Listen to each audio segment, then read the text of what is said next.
आज भारतीय शेयर बाजार पर थोड़ी बात करते हैं।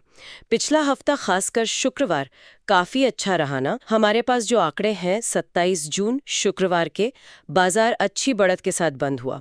निफ्टी 50 करीब 0.35% ऊपर था 25,637.80 पर, और सेंसेक्स भी 0.36% चढ़कर 84,058.90 पर बंद हुआ। जियो फाइनेंशियल, एशियन पेंट्स, इनका बड़ा हाथ रहा इसमें। हाँ बिल्कुल। और ये हफ्ता मतलब पिछला हफ्ता निफ्टी 50 के लिए पिछले 6 हफ्तों में सबसे अच्छा रहा है। 6 हफ्तों में? अच्छा। जी। दोनों मेन इंडेक्सेस सेंसेक्स और निफ्टी लगभग 2% ऊपर रहे। और इसकी वजह, जैसा आपने कहा, फाइनेंशियल सर्विसेज स्टॉक्स थे। शायद ब्याज दरों में नरमी की उम्मीद हो या क्रेडिट ग्रोथ मजबूत दिख रही हो। इसी वजह से निवेशकों का भरोसा बढ़ा है इस सेक्टर में। 6 हफ्तों की सबसे अच्छी तेजी, ये तो दिलचस्प है। अच्छा, तो आप आगे देखें, सोमवार 30 जून के लिए क्या संकेत है? एशियाई बाजारों और यूएस इक्विटी फ्यूचर से तो मतलब पॉजिटिव ट्रेंड दिख रहे हैं। तो क्या लगता है, ये तेजी जारी रहेगी? देखिए, संभावना तो है कि मोमेंटम बना रहे, पर वो क्या है ना, एक दो चीजें ध्यान में रखनी होंगी। एक तो गिफ्ट निफ्टी, वो सिंगापुर में ट्रेड होता है और अक्सर हमें सुबह का अंदाजा देता है। वो सोमवार के लिए थोड़ी धीमी शुरुआत दिखा रहा है। अच्छा, गिफ्ट निफ्टी नरमी दिखा रहा है। और दूसरी बात दूसरी बात है ग्लोबल ट्रेड वाली चिंता। खासकर वो 9 जुलाई से अमेरिका जो टैरिफ बढ़ाने की बात कर रहा है, और बाकी जो ग्लोबल ट्रेड नेगोशिएशंस चल रही हैं उनमें भी अनिश्चितता है। तो इससे बाजार में थोड़ी सावधानी आ सकती है। हाँ, ये टैरिफ वाला मामला तो है। खासकर जब बाजार इतनी ऊंचाई पर है तो लोग थोड़ा प्रॉफिट बुक करने का भी सोच सकते हैं। सही कहा। एक्सपोर्ट पर निर्भर सेक्टर्स जैसे आईटी या मेटल्स, उन पर ज्यादा असर पड़ सकता है। बिल्कुल। अच्छा, अब जरा कुछ खास कंपनियों और शेयरों की बात कर लेते हैं। एक बड़ी खबर टोरेंट फार्मा से आई है ना? हाँ बिल्कुल। टोरेंट फार्मा ने जेबी केमिकल्स एंड फार्मास्यूटिकल्स में करीब 46.4% हिस्सेदारी खरीदने का ऐलान किया है। और ये सौदा तो काफी बड़ा है, लगभग 25,689 करोड़ रुपए का।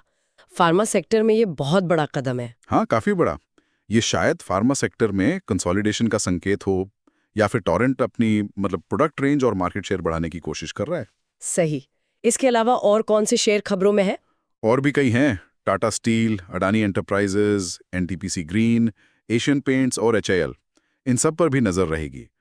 और कुछ स्टॉक स्पेसिफिक बातें भी हैं, जैसे हिंदुस्तान पेट्रोलियम कॉर्पोरेशन, एचपीसीआई का शेयर पिछले हफ्ते पता है 12% भागा। बड़ा परसेंट? वाह। हाँ। और उसने 418 रुपए का जो रेजिस्टेंस लेवल था, मतलब वो स्तर जहां अक्सर बिकवाली आती है, उसे पार कर लिया है। तो टेक्निकली ये और तेजी का संकेत हो सकता है। अच्छा, तो एचपीसीएल पर नजर रखनी होगी। और कुछ? हाँ, एक और है, मझगांव डॉक शिप बिल्डर्स। उन्हें अपने बोर्ड से मंजूरी मिल गई है कोलंबो डॉकयार्ड पीएलसी में मेजॉरिटी हिस्सा खरीदने की। कोलंबो डॉकयार्ड? जी। ये श्रीलंका वाली कंपनी है ना? जी हाँ, श्रीलंका की। ये सौदा करीब 5.3 करोड़ डॉलर का है। तो ये शायद उनकी अंतर्राष्ट्रीय पहुंच बढ़ाने का एक कदम है। डिफेंस और शिप बिल्डिंग में भी काफी एक्शन है। अच्छा, कुछ खरीदने की सलाहें भी आई हैं?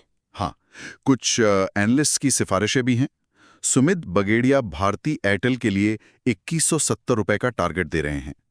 गणेश डोंगरे वो एसबीआई लाइफ इंश्योरेंस में 1890 रुपए का लक्ष्य देख रहे हैं। और Shiju Kuthupalakkal Aditya Birla fashion and retail पर बुलिश हैं, मतलब उन्हें लगता है ये बढ़ेगा। ठीक है, तो संक्षेप में कहें तो पिछला हफ्ता मजबूत था, फाइनेंशियल सेक्टर ने लीड किया। अगले हफ्ते की शुरुआत तो पॉजिटिव लग रही है ग्लोबल संकेतों से, लेकिन गिफ्ट निफ्टी और ये ट्रेड टेंशन, इन पर नजर रखनी होगी। और साथ ही टोरेंट फार्मा, मझगांव डॉक जैसे अधिग्रहण, एचपीसीएल की चाल और एनालिस्ट्स की सिफारिशें, ये सब भी बाजार को मतलब दिशा देंगे। हाँ बिल्कुल। और यहाँ एक बात सोचने वाली है जो शायद हमारे सुनने वाले भी सोच सकते हैं, कि ऐसे समय में जब ग्लोबल ट्रेड को लेकर थोड़ी अनिश्चितता है, तब टोरेंट फार्मा या मझगांव डॉक जैसी कंपनियां इतने बड़े रणनीतिक अधिग्रहण क्यों कर रही हैं? क्या ये बाजार के ओवरऑल कॉन्फिडेंस को दिखाता है, या फिर ये इन कंपनियों की अपनी तैयारी है, अपनी लंबी अवधि की रणनीति का हिस्सा, चाहे भारी माहौल कैसा भी हो? ये दिलचस्प सवाल है। क्या ये कंपनियां मान रही हैं कि अभी अच्छे एसेट